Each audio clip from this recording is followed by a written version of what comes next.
stand down. Getting started, we got Tejano Brown 90s, Mr. Natty B, and Kermit if he can figure out his audio settings. We got here in the Landman Life headquarters a good friend of mine, buddy of mine that I've grown up with, Jordan. He's what I guess a retired landman now. I like to describe myself as a South Texas farmer rancher. He was the landman for about 6 months. No. It was 3 years. And hasn't had a job since then. Yeah. No. Nice. Not a typical job, that's for sure. So I kind of wanted to talk today about, obviously oil is going to hit $100 a barrel. Some people are saying maybe next week. I think for sure in the next month or so, it's going to hit $100 a barrel. So after that, it's not going to stop there. It's going to keep going. But, where else can we see the increases in production that you're going to know people are going to want to bring online? I don't know if it's in the U.S. or if it's Middle East or what, but it's one of those situations where the higher the price goes, nobody wants to have a race to the bottom anymore, but there is going to need to be some increase in production. There will be eventually. I just don't know where that's going to come from. What's y'all's take on all of that? I actually just have a question. Even if they try to produce more, is the question of the decline rate so great that they're on the treadmill and they would rather be on the treadmill longer than to blow and go and not have that capital creation? Is that something? They're talking like they're not going to drill more, but you're referring to North American shale production for the most part, right? I'm talking about anyone at this point. Some of these bigger plays, that's like more drilling's big thing, right? We've got to go offshore again. We've got to go to find some of these plays that are kind of wild, like in Africa and stuff. But that's a 3-year problem. That's not today. Fix that today, right? You don't drill a well and turn it on tomorrow. So yeah, you don't develop reserve capacity overnight. That's for sure. But where will that capacity come from overnight? That's the curiosity of this. Where and who wants to drill it and waste their oil at 115 when they could get 150 for it if they just wait? I don't think that's the economics. I think a lot of people look at it as if you're able to make a good profit, let's go out and make the good profit. It's just you have to secure your ability to continue to cash flow. And I think the concerns a lot of these companies have is you got these huge expenses and you get good returns out of them, but then you have to, reload the gun and do it again. And every time you do that, and it's in a different market and you have different market economics. So, the benefit here in the U.S. has obviously been that big DUC count, the drilled but uncompleted wells that, basically have been our reserve capacity in this country for, quite a while, which, really helped a lot of these companies keep cash flow. But I don't know going forward. How many ducks are even left though? Because I know that one of the big things I think.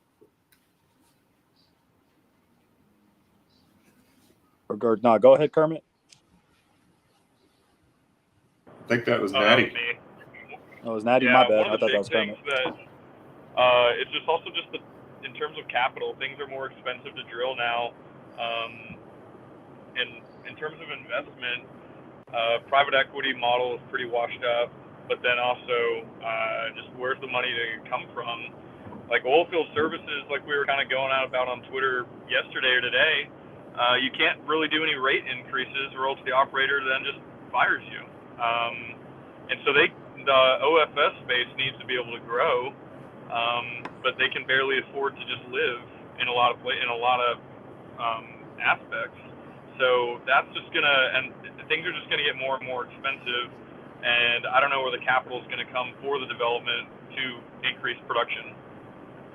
Besides family offices, really, institutionally, it's kind of fucked. can't really go public. Banks are divesting, so a lot of doom and gloom in terms of capital. Well, I think a lot of these giant funds, I mean, that thing about BlackRock today, changing their tune because the state of Texas has now passed a law where we publish a list of investment funds that are anti-oil and gas, and then they get prevented from having access to pension funds like the teachers' pension fund, which is a couple $2 billion in the state of Texas.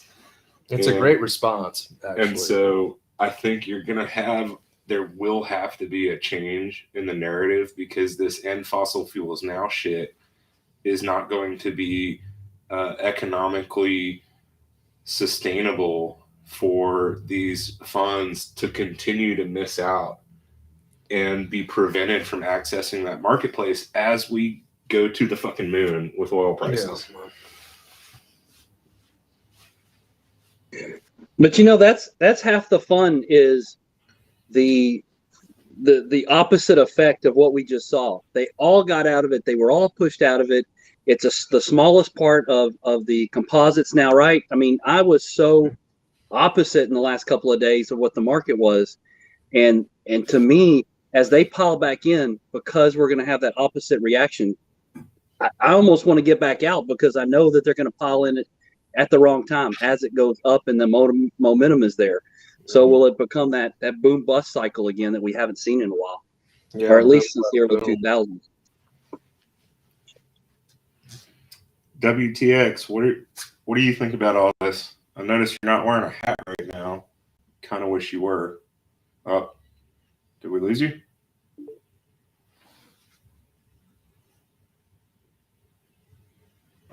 Editing his settings right there. Maybe he's gone mute and he's just typing a response. He's probably cussing out some engineer, via text message right now. I want to put this out there. I think the contrarian point of view would be that that stock traders like to sell things, and that we're in the midst of another bubble being sold to a bunch of willing fools. And I think that bubble is going to be a really big bubble, but it'll probably being green energy, alternative energy. But I think it's going to have this ulterior effect of pulling conventional energy prices way high for a long time. So I think it's I don't necessarily. I've been looking at kind of the other side of this. I see a lot of these banks wanting to split the oil and gas out of these funds. But I kind of look at it as a targeted way for them to then invest in the oil and gas stuff specifically, because they know that's the stuff that has legs. They don't want to be invested in, the middle of a bad EV cycle. But I mean, this is one of those instances where I kind of wish that one of the energy funders people would come hop on with us and talk about some of this, because they're out there marketing their stuff directly to like the actual consumer, at a very, small scale.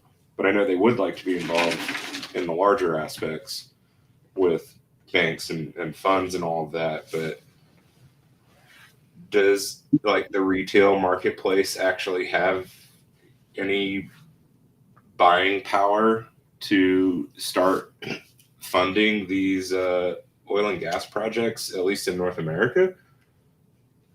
When there's profit, there's always somebody willing to go get it. What's odd is you talk about the appetite of the market. One of the things that I had heard around 6 to 9 months ago is the amount of banks that were even willing to do financing for oil and gas projects had been cut in half.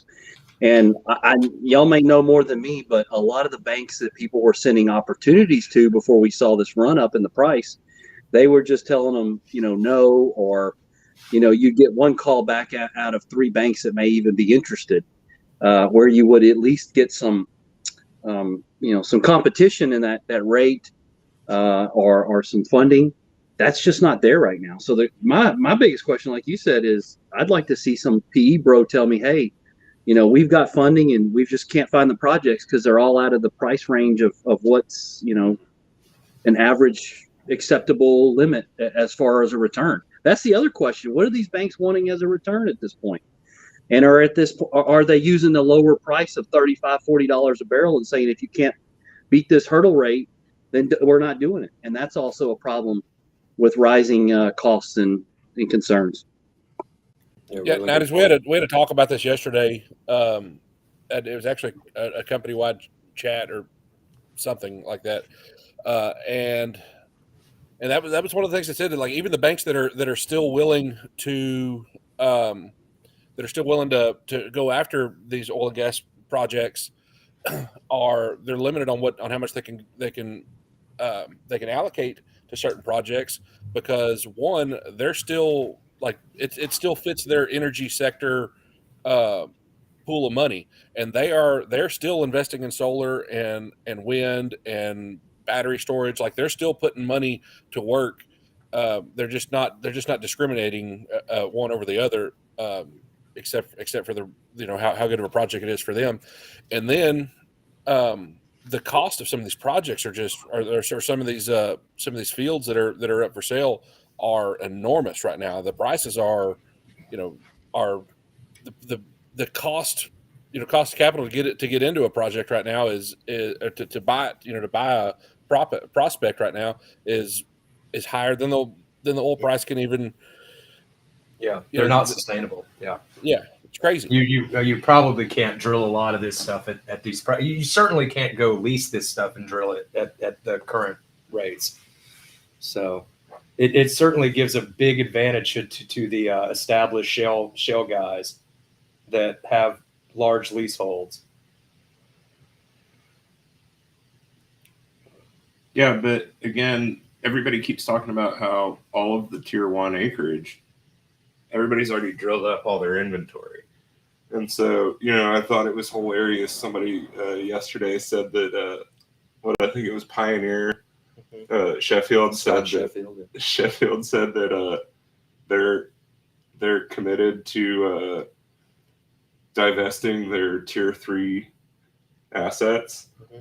And then somebody's reply was, yet they're going to keep their tier 3 management in place. It's a lot of people making a lot of fun of Pioneer, but those guys have made a lot of money for a lot of people, my family included, and a lot of the big boys have lost their shale stuff, or decided to sell it down the road because they couldn't make the economics work. But say what you will about those guys. They were smart enough to be the first guys over there out in Wolf Creek Eagle Camp stuff or whatever, that Sprayberry, really doing stuff. So, hey, speaking of that, did you see what Bohr had posted about the Alpine High stuff? I had never read some of that stuff before, but he started posting those court documents. That was pretty. That was a really good document. I would like to read some of that. I'm basically aware of all that. It's very There's like 160 pages that came out earlier this week. Yeah, I haven't read through it. It looks absolutely fascinating. Yeah, if the intern was here, he actually read every page. Really? Somebody explain that to me briefly. Is that like the whitewater of oil and gas? I mean, tell me about Alpine High. Give me the nut. He tried playing this gas field as an oil field, and then tried saying, at least it's wet gas and it's condensate, and it's just not. So and the data never suggested that. So he pretty much just ushered it. It was kind of damned if you do, damned if you don't. And he ended up just fucking up by lying. Okay. Basically overstated. It's a lawsuit about fraud. Okay. For misrepresentation. Yeah, I knew that. I just wasn't sure to what level they'd overstated it. If you're saying your dry gas is wet gas, that's a pretty big overstatement. Yeah, they went and built a bunch of. They called it the next Permian Basin. Oh, okay. Yeah, I'm familiar with all that now. I remember all that stuff. Yeah. They went and built a bunch of midstream infrastructure too. There's empty like 400 million a day gas plants scattered around Reeves County. Are you serious? Yeah. And then where this field is, there's one 10-inch gas pipeline that runs through there. So it would have taken like a good 25 years to build out all the gathering and like all the GMP that it would take to do a wet gas system, anyways. Well, I mean, would they plan on having the Kingdom of Saudi Arabia financing that oil fund? I mean, that seems like an incredibly expensive project. Wait, did you say there's one 10-inch gas line out there? Yeah. That's Yeah, it. that runs through like Jeff Davis and Brewster County, and like it runs south of Balmaray. Yeah. But I mean, how high of pressure can you run a 10-inch gas line? I mean, it's not about the diameter, right? It's there's just other the other components of the line, like the wall thickness and the Right. rating on the valves and the fittings and stuff. Yeah, I'm just wondering, like, do you have any idea how high they can run that? Because we run a lot of 10-inch lines, but they're pretty close to low pressure. Well, they're not. You go out So- West Texas, you see how many compressors they have stacked up on one, on one line. I guarantee those are super high pressure. Yeah, I mean, if probably pretty standard stuff is 1200 psi, maybe at the most probably 1400 psi. But and I mean, depending you're how not long- moving much volume at that point. Yeah, at the maybe 120 million, and that's screaming gas through that line. I Yeah, mean, God. okay, so this is one of those situations where Bitcoin does fix this.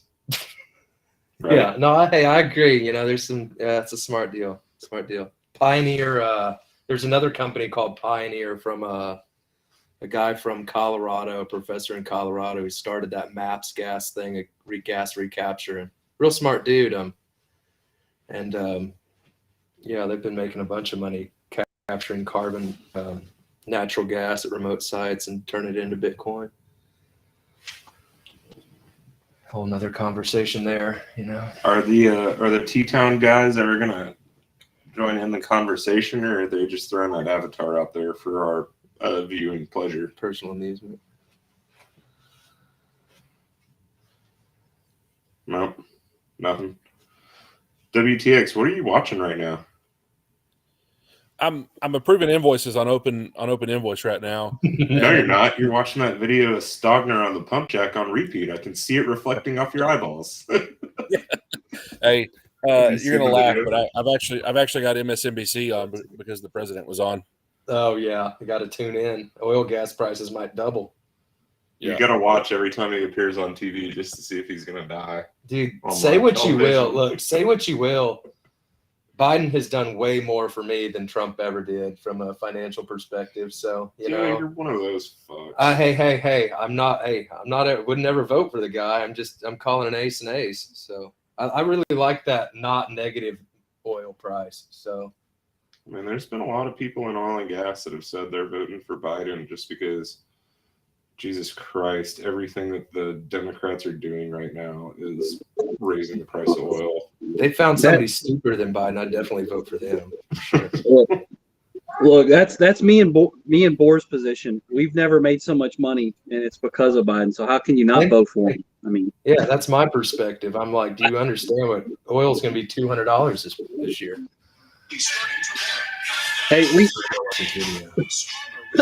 Oh my God, this is amazing. We've stopped shutting down refineries in the United States now because of Biden. So, it's an inverse, I guess. I guess you're Gotta right. Well, take a little bit of pain. I'm going to kick something out there real quick. How much of this high gas? How much of these high oil and gas prices are related to the fact that green energy just can't make a profit at the current energy prices? So, I mean, I have this thought. I'm like, are we seeing green energy price discovery pressuring the conventional energy prices higher? Is that what this is? And is this a way that the green energy investors manage to affirm their speculative reality and guarantee that they actually have investments that are in the black as that energy has to get more expensive? That combined with subsidies is a really good plan. Yeah. So, I mean, I could see we tow oil up to $250 a barrel if that's the case. Yeah, if they would just end the oil subsidies in Canada, I think this would all straighten out, though. Explain your perspective on that. It's kind of layered, but there are no oil subsidies in Canada. That was I that got was you. a joke for Alberta if he's you. watching. Yeah, I got you. Yeah. I got you. I'll give you one that when they were controlling the flow of WCS, West Canadian Select, down to the Gulf Coast, we were seeing prices go higher, or the lack of heavy material here. ever since they've started pumping since around last year, we haven't had any problems getting WCS or Canadian crudes. So they control the market a lot better than the Texas Railroad Commission in Texas does. But Yeah, since they have started to allow more pumping and more flow, that has, I think, helped our differentials on the Gulf Coast and a lot of places, a lot of refineries. And that just wasn't there previously. 90s works in a refinery. Okay. Does that speak to the fact that the Canadian, Western Canadian, is able to offset some of the Brent imported from the East? No, I think some, yes, now it is, yeah. I mean, but we were also losing a lot of Maya, a lot of the heavy stuff from Mexico, and of course we lost all the Venezuelan oil on the Gulf Coast. So I think a lot of that started working through, and we started trying to choke down more and more WTI, Shell, other things, which that's why you saw gas prices so low, was because we had so much light material on hand. Now that we can mix that material between the two, because we finally got enough heavy on the Gulf Coast, you can kind of see the balance between the distillates and the lighter, gasolines and the lighter material there, which gives us that crack spread that we need. Especially as a lot of these refineries are heavy conversion refineries. They just don't like that much light material. We just weren't built for it. Well, but all of the Democrats keep saying that it's on the oil and gas companies and the refineries to spend the money to just retool their refineries. So you've seen this shit. I know you have. I have, and they've had almost 20 years to incentivize a reconfiguration to utilize oil and gas from America, and yet we still haven't done it. And it's the saddest thing, because these companies will not make that move until either the prices get so tremendously low that it is conducive of them to do it, or it just becomes just stupid for them not to. And they've spent so much money in the 90s and early 2000s. Well, hell, we're building a second coker over there at Valero in Port Arthur, another Ford drummer. I mean, we're just not there yet. We're still in that heavy conversion point. And so they've got to incentivize business at this point. Sadly, government's got to do it to make that move. And they haven't done that since World War II, when they incentivized us to use American oil. The incentive is that they just say, well, you should do it. Yeah, exactly. Well, I got to ask. And then they wait 4 years for the next politician. Yes, I know that. Well, I mean, how do you ever incentivize that if the number one purchaser of our refinery assets in the United States is Saudi Arabia? So they'll continue to be, because they don't have any handcuffs on to take on environmental issues. They don't have the problems they have in politicians in America.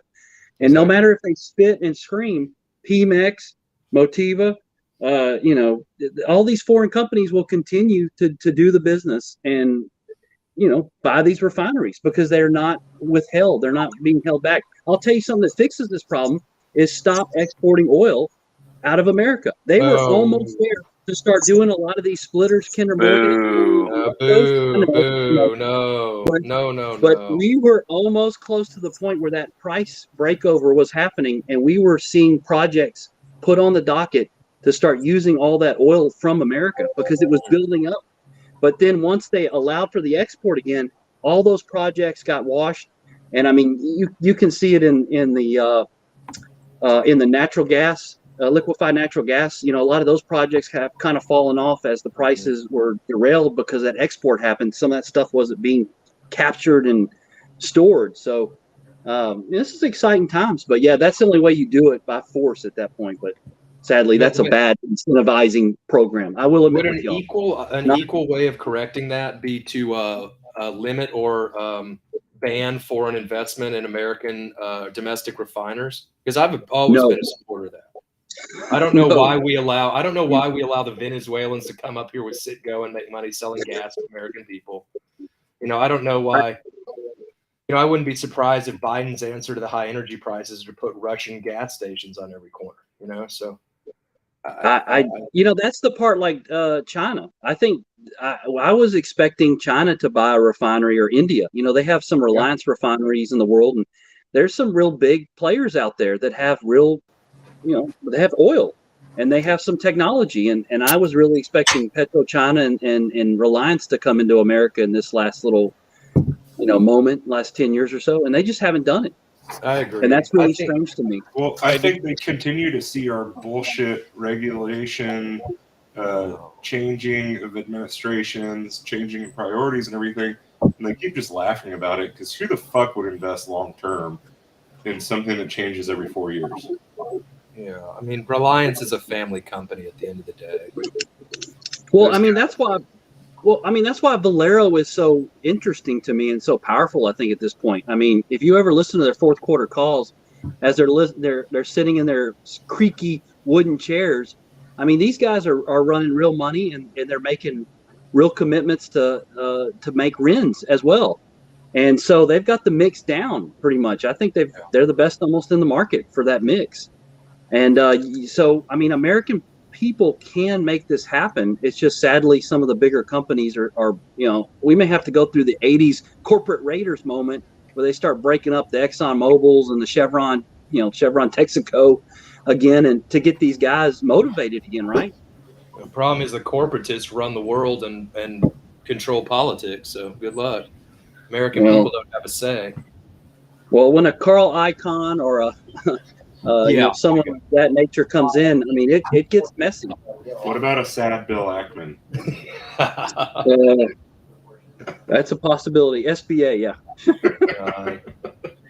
That's enough about refining. We need to talk about oil. I need oil first.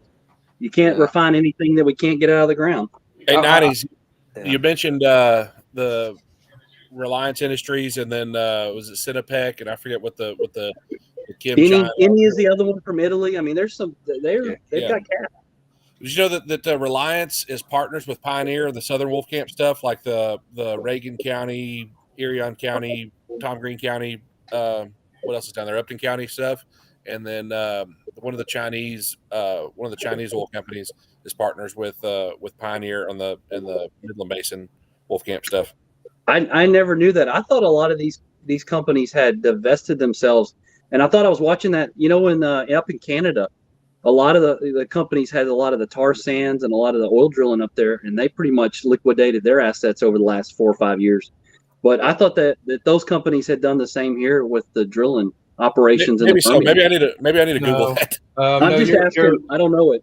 No, you're right in a way. Reliance was the JV partner with Pioneer in the Eagleford, and they expanded that JV into Sprayberry Wolfcamp. And I believe Reliance has sold their interest out of all of the stuff in the Eagleford at the same time that Pioneer did, because Pioneer divested most everything in the Eagleford, I believe. And but Reliance is an interesting thing. I mean, I was working for a Pioneer contractor in South Texas, and I had the unique opportunity to meet the brother of the man who owns Reliance, or is the CEO of Reliance, big fat Indian man. And they flew in on a Pilatus PC, 22 or whatever, really big, nice jet, landed, and they were basically just taking cars around to look at the assets in the Eagleford. And I just had a chance. I was sitting in the lobby at the airport where our office happened to be in Kennedy, Texas. And this big old fat mamma jamma walks in with a bunch of people, sits down, short guy, and sits down. And the only thing I remember really about the deal is he had the guy who was with him literally unwrap his Snickers bar for him and hand it to him. So, and they said that's how rich I want to be one day. Yeah, exactly. But they said that the guy really didn't say a word. They weren't sure. They weren't sure if he was just the eyes and ears for his brother or whatnot. But I thought it was very interesting because I was like, that's the guy who runs this? Interesting. Okay, whatever. Multi-trillion-dollar whatever oil company. Was this him? Fatter, bigger, fatter. I mean, he was round, Gates. He was a round man. Rotund man. Round man. He wanted a Snickers an hour. No wonder. Maybe. No, but I always thought that was interesting. I'm like, well, couldn't you just fly over the Eagleford like in a helicopter in 10 minutes and look at your assets that way? But I don't know exactly what they were looking at. More fun to fly over the Eagleford, like back in the day. Fly over the Eagleford at night in a PJ. Exactly. Oh, dude, that would have been badass. Because, I remember driving back in like 2012-ish, everywhere you drove in the Eagleford as the sun started to set, the horizon was lit up with rigs and flares and everything. That was some fun times. Yeah, man. What's going on in T-Town? It was What are you fun. doing, Bender? Oh, just drinking a beer, hanging out, wearing just about every woke piece of fucking clothing. That's all I got in my closet now, since every company, Levi, fucking Carhartt, everybody wants to be woke. Yeah. So I guess I'm just gonna have to dress like Stogner in the office now. Just fucking wear it. Just a cowboy hat and boots, and that's it. Yeah. God. Fuck. God. Dude, bring back the loincloth, right? Yeah. Hey, I think I was with you one time where you started taking your shirt off. I thought that was your normal clothing, which is no clothing and some boots. Yeah, I'm pretty comfortable with it. Friday, Saturday night. It's clothing optional in the buddy world. Oh, that's great. How's the Bitcoin mine going? It's running. It's up and running. Cat's nice. It's actually really efficient. It's a big 16-cylinder, naturally aspirated, non-computer controlled machine, so it's actually really good. So Burning my buddy Jordan over here That's legit. had a Bitcoin miner in his apartment back in 2012, Yeah. 2011, 2012. Yeah, I had a couple KNC Jupiter miners and then a And we all made fun of him for investing in the fake internet money. Oh yeah, God, they still make fun of me. I'm like, oh, that's so funny, guys, right? You know, You gave me a Bitcoin one time. I gave Gates more than a Bitcoin. I gave him like 3 Bitcoin, and you know what? He either spent them on drugs on the Silk Road, or he lost them. I gave you that Bitcoin back. You did not. You gave it back because you locked yourself out of for the an ounce password. of weed. You did not. You had locked smoked yourself all out of that ounce yourself. Yeah, that is a lie, Mr. Miller. I know what happened. You locked yourself out. You and George Hoffman. I gave you both Bitcoin, and you locked yourselves out of your wallets, and then gave me back your wallet. Well, at least George did. I don't remember. I gave you back a Bitcoin for an ounce of weed because Bitcoin is only worth $300 at the time. And an ounce of weed was really good. It was worth $400, and I was like, "You're an idiot." Well, this is after I gave you half a dozen to buy stuff off the Silk Road. So, you know, who won that one? Oh God, Drugs are transitory. drugs are transitory. Drugs, cash, and oil, all transitory. Boom, boom, boom, bust, boom.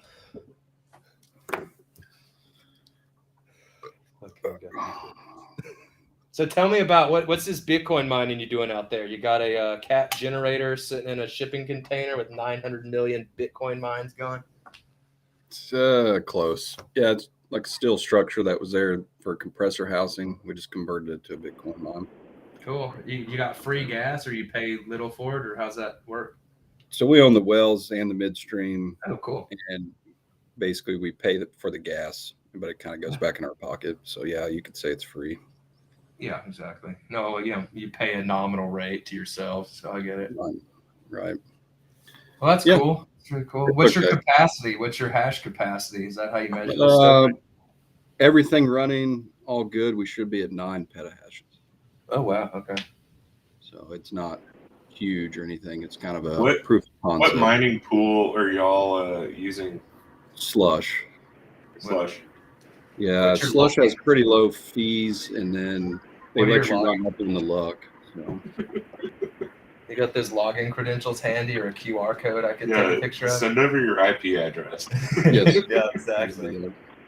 I wonder if I can Wireshark you reverse through this thing somehow. I'll figure that out. Your miner got hacked one time. Oh, yeah. This is a good story. Within about 20 minutes of me plugging in that Bitcoin miner in my apartment, I'm sitting there and I'm like, oh, wow, this isn't registering or anything. I go and check, and the IP address had already been changed to somewhere in like Pacific Rim, China or something. And I'm like, what? And then I was like, oh no, I must have just like set something wrong. And then it said that the keyboard settings I was using weren't matching up with like whatever. And I was like, oh God. So yeah, it's totally. And so I wiped everything. I mean, 10 minutes later, 10 minutes.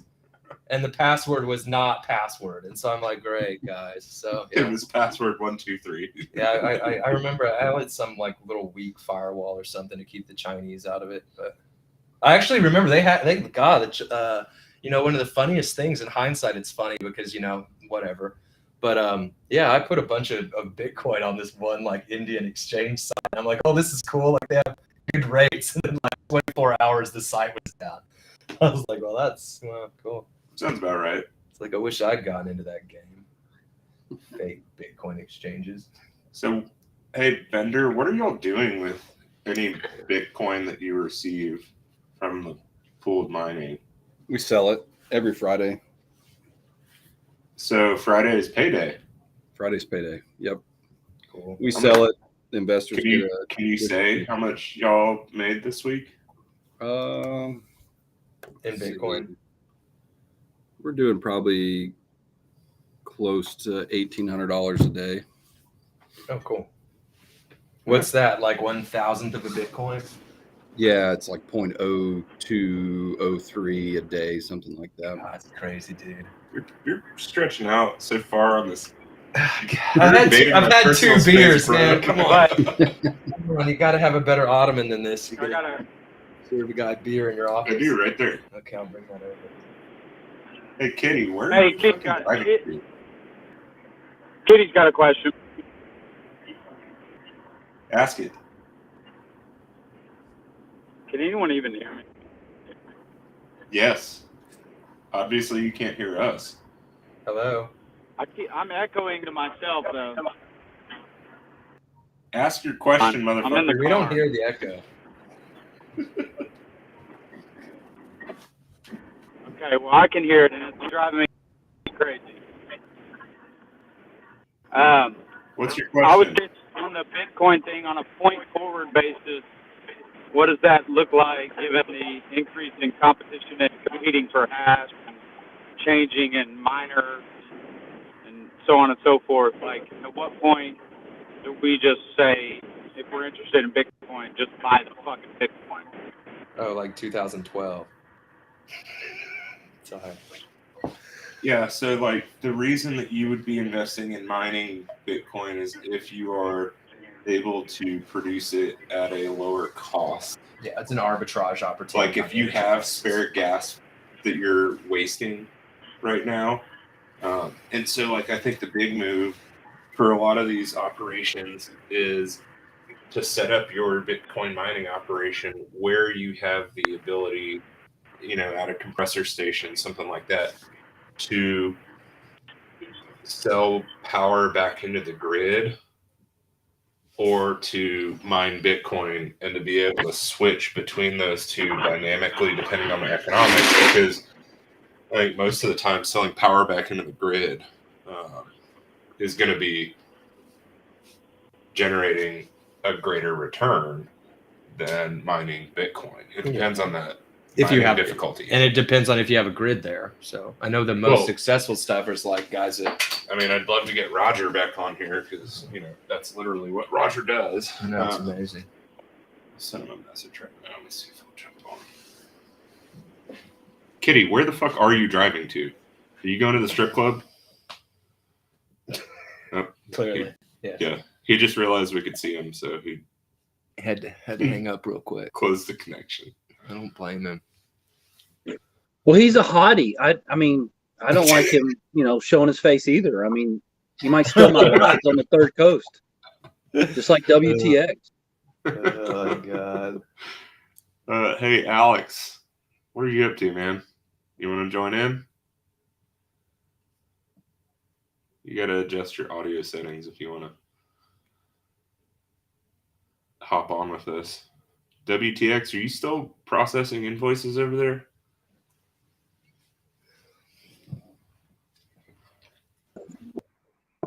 Hey, I have a question. Does WTX run that welding place, or does he work there? He's always at my hands getting some coffee or something to eat, and I've always wondered that. Yeah. He just really likes the girl that works at that Allsops. Oh, there's Alex. What's up, Alex? What's up, guys? How you doing, man?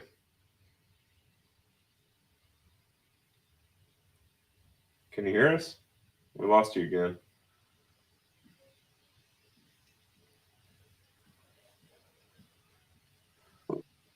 So while we're waiting for Alex, are you seeing work pick up, Landman Life, or are you actually just like seeing a normal, steady output?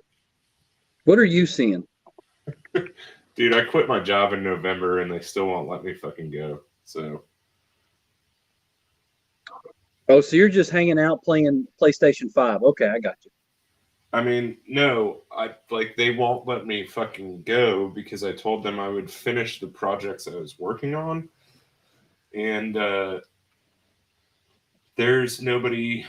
I mean, they were supposed to hire a replacement for me in December, and they have a couple of people on the list, but we're in a position where the changeover is going to take longer and cost more money than they're willing to pay.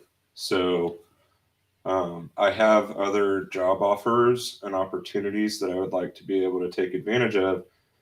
But if I quit right now and just say, fuck it, here's my 2 weeks notice, the only people that I'm going to be fucking over are the people that I work with out in the field. And I really like those people. And so, I don't like the people I work for. I like the people I work with. And I'm not willing to fuck those people over. I don't really need to work full time at the moment. I have enough part-time projects that I could string together a pretty decent living. So yes, there is a lot of work that is picked up, and I'm just turning down 90% of it.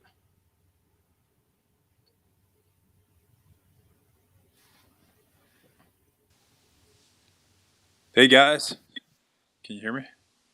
Yeah. What's Dude, up, I'm like a damn boomer over here. Finally figured out technology. Oh. It's not user-friendly the first time. Yeah, I didn't know if I needed to join through this app or Twitter or what, but I'm here. What are you up to, man? Oh, Friday afternoon to-do list. Hopefully crack open a beer here soon. I mean, you might as well join us. That's right. Is that 90s? I hear him? 90s is on here.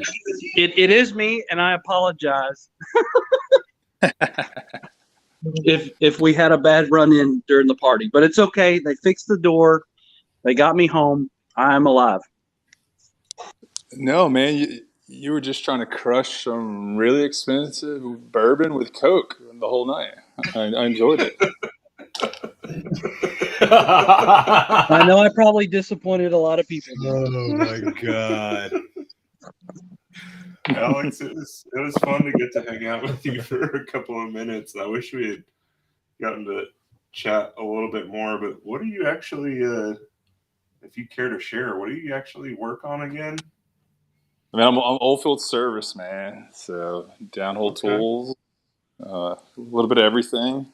I've been service pretty much my whole career. Where do y'all mainly focus? That's a good question. I mean, based in Texas, so most Eagle Ford, Permian, but we'll travel wherever, man. Whoever's willing to pay for some equipment and some services, man. Yeah. I mean, so are y'all running into the same shit that everybody else is with labor and material shortages right now? Yeah, I definitely say so. I mean, labor is the hardest for sure. Finding people. Material is okay for what we do because a lot of stuff we can source locally.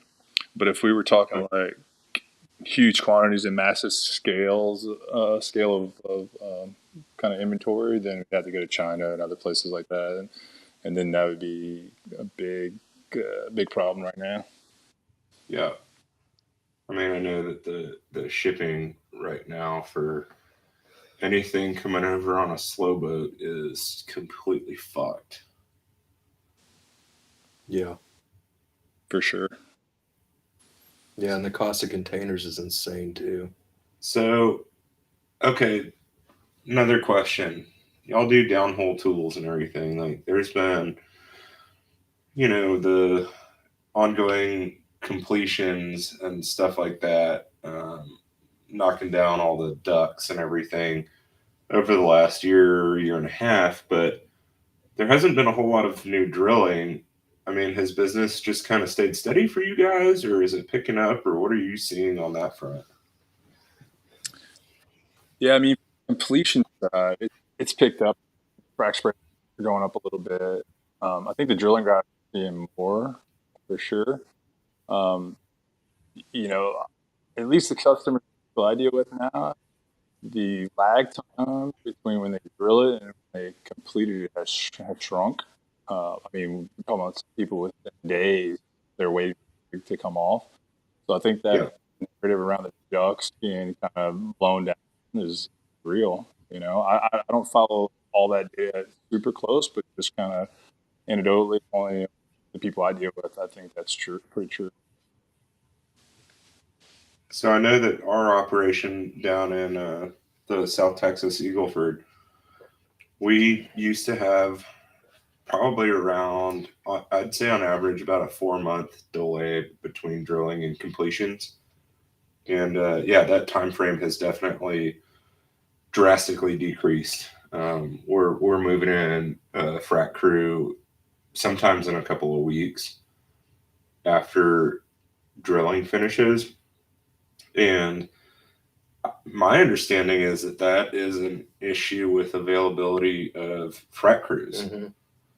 And so it's basically one of those issues of like scheduling, because there have been so many instances where we've had, we have a weekly conference call about water resources and everything. And there have been so many times where people have said, oh, yeah, that frac that's starting in 2 weeks, we're actually going to move it up and it's going to start next week. And we keep saying, guys, we don't have enough water. Like, you told us you were starting in April and now you're starting in March, and that's going to cause huge problems with our water because we're not producing enough water into our pit or our storage, whatever it happens to be. So the availability of the frac crews, I think, has drastically affected that, and I don't think that necessarily means that more wells are getting fracked. I think the numbers steady. I think it's just they have fewer frac crews. Yeah, well, I heard that they just increased the frac count decently this last week. Like the frac crew count went up a little bit, which means that they're finally splitting crews, and so that's going to be, that'll help with this. I mean, there's kind of almost a contango from what I understand with the with how these with the cost or pricing of these frac crews, because everybody wants this stuff like immediately because oil and gas prices are high, and so when you have high prices, these schedules shrink and everybody wants to have their stuff produced yesterday. So I down in the Eagleford, I just watched Pioneer punch 20 wells or something over the course of like 3 months down there in DeWitt County, and they had they had frac crews there 48 hours, 72 hours after they moved out. So I mean they're clearly focused on getting that stuff as completed as quickly as possible. I'm assuming while the prices are high. Well, yeah, you don't want to waste your opportunity to get your initial production out. Exactly, reduce your risk. And they also know everybody is running to put as much stuff in the pipe as possible, so you better be first. Don't want to be last trying to get your production to market. So Yeah, there's definitely guys trying to pull production forward. Just if it's just a few days, it's a big deal right now. Yeah, the way some guys have been talking to me, they want these deals done like yesterday. They don't want to wait. They're willing to overpay, or they're much more aggressive on pay, what would you say, on their offers on this stuff, and it's because, you know, they would rather deal with the you know, the bird in hand. You know, they'd rather they would rather play probably 250% of damages just to get a deal done or whatever, to expedite the deal. So you know, that speaks to the drive at the high price.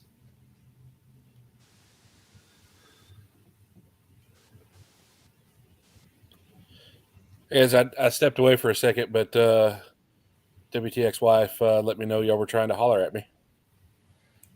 Is she sitting there watching? Just watching the backside of my computer, the upside down Dell. Yeah, we were just wondering if you were seeing the same deals with it kind of seems like industry wide there's been a drastic decrease in the lag between drilling and completions. And I don't necessarily know that that's meaning that more wells are getting completed. I think it's just a scheduling issue because there's fewer frac crews than there used to be. But are you seeing that out where you're at? I'm probably not the right guy to ask. I don't really know. But I mean, so I guess, are you saying you don't know how soon after drilling it is that y'all are like mobilizing water and shit out there? Yeah, we haven't done any source jobs. We haven't done any this year. Haven't. It was like before October since we did our last one. So not a ton of activity going on. I think Colgate's got a rig moving in our area, maybe Centennial, and then we're supposed to have a rig. I think we're drilling an SWD well, and I don't know. I've heard anywhere from 13 to 20 vertical wells in Ward County. So we'll have the completions jobs that we'll have are going to be 100,000 barrel fracs, right? They're not the big, or 100,000 or less. Like some of them are all the way down to 30,000. Those are true vertical wells. Yep.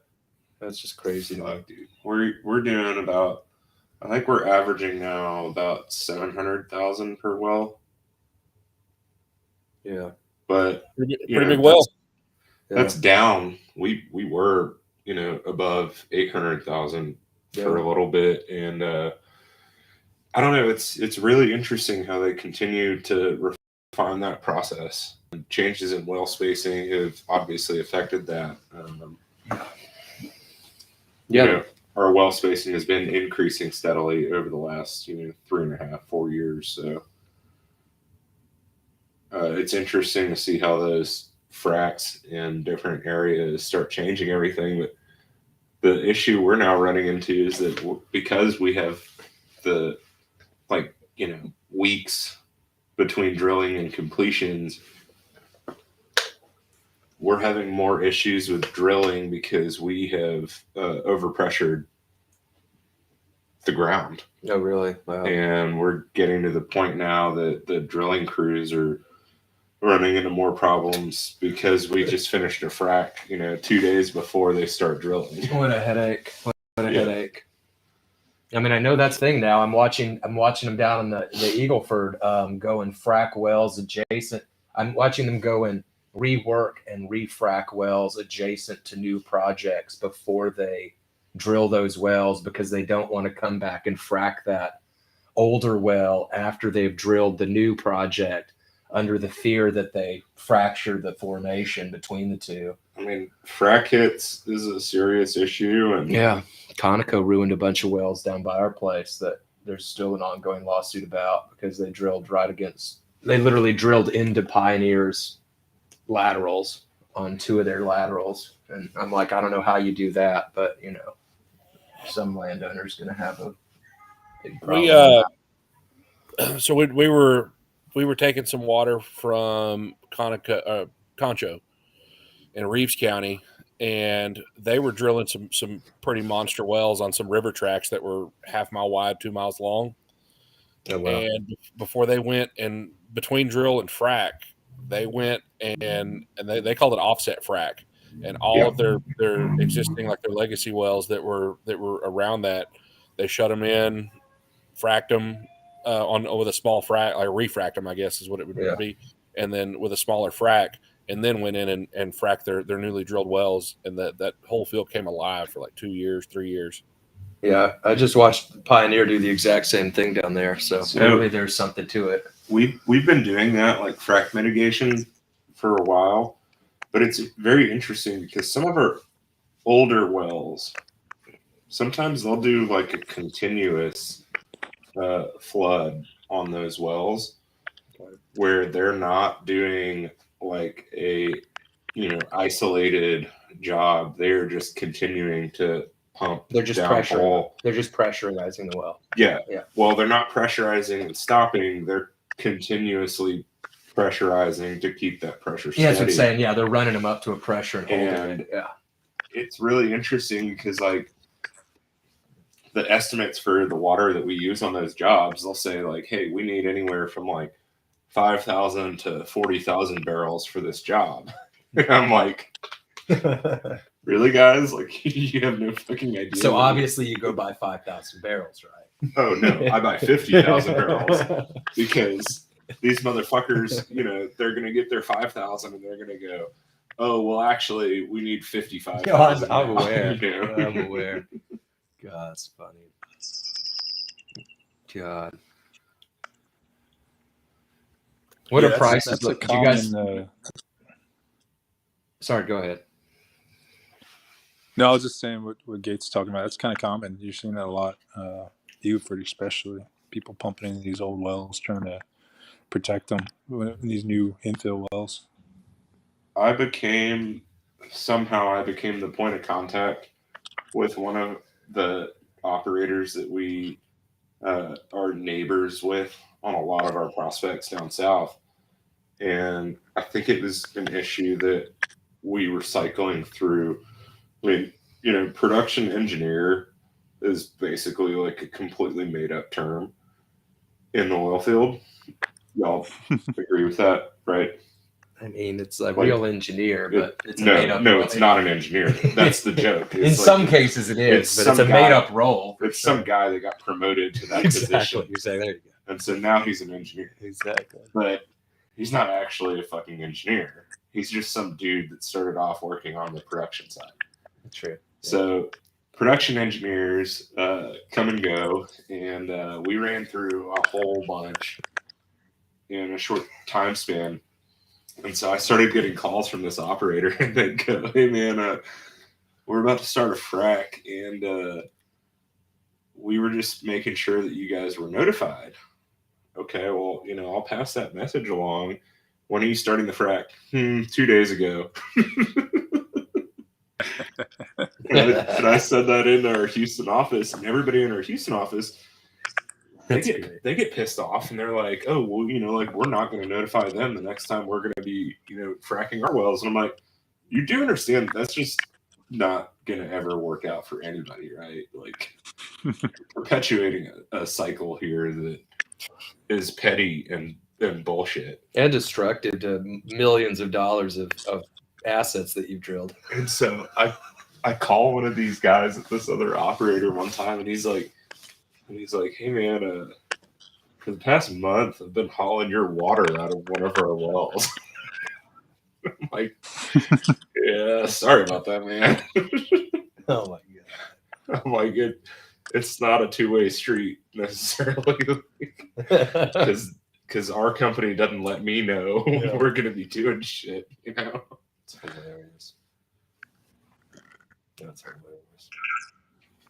Yeah, that's kind of how it goes. Nobody knows nothing, or everybody knows everything. Well, we've got a landowner right now that's trying to sell his property that we have 2 well pads staked on. And we've got drilling permits filed and everything.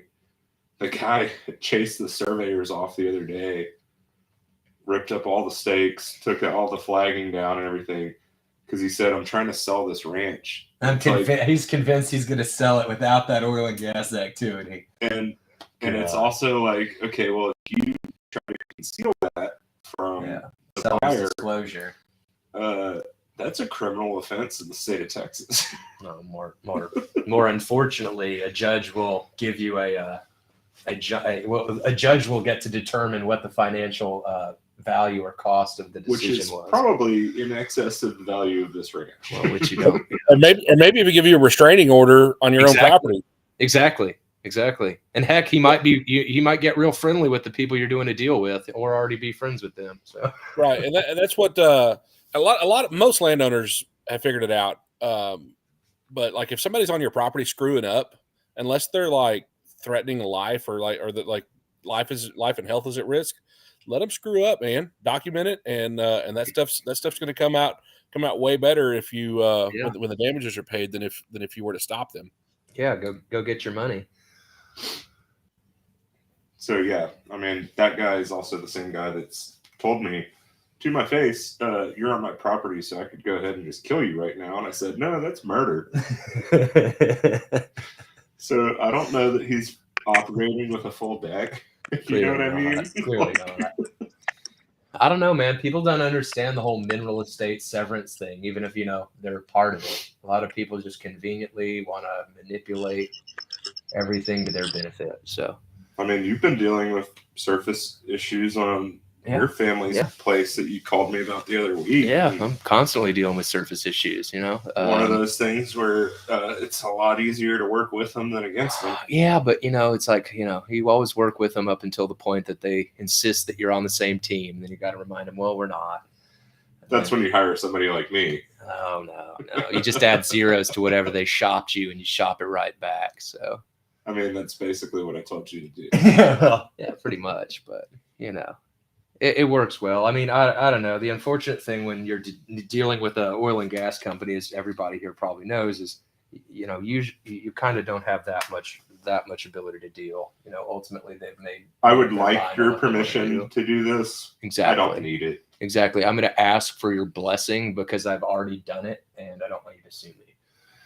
And that's always fun though. But well, that landowner that told me that he could kill me, he also said that he's filing a lawsuit, and I'm just very interested to see what his traffic ticket attorney, some buddy of his from college, is going to be able to figure out to actually allege to file against us, because you could sue somebody for fucking anything these days. Yeah, everybody knows this, but I'm very interested to see what their argument is actually going to be. It'll be the classic oil and gas harassment, criminal trespass, some other. I don't even know that a judge isn't even going to fucking.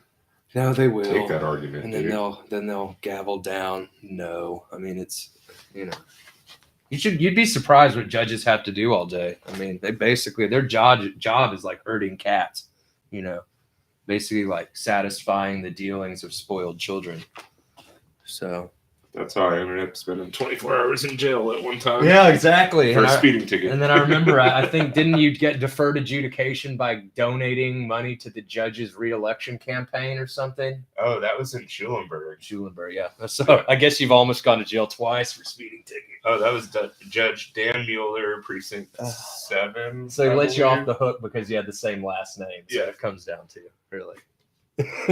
You ever deal with that, WTX? I'm sorry, I was say it one more time. Is your wife yelling at you every time she's like, no, she was volunteering to go to the store to get beer because we're cooking crawfish tonight, and I was laser focused. I don't blame you. I don't blame you either. Beer and crawfish, man. Yeah. God, she went to Midland to pick up a sack, so we're good to go. Well, I think we're getting ready to wrap up, so appreciate you hopping on with us, man. Cool, yeah, man. It's been a pleasure. Glad to spend some time with you guys. Yeah, same. So love to meet you sometime. We'll see you next week, man. See you. Take care.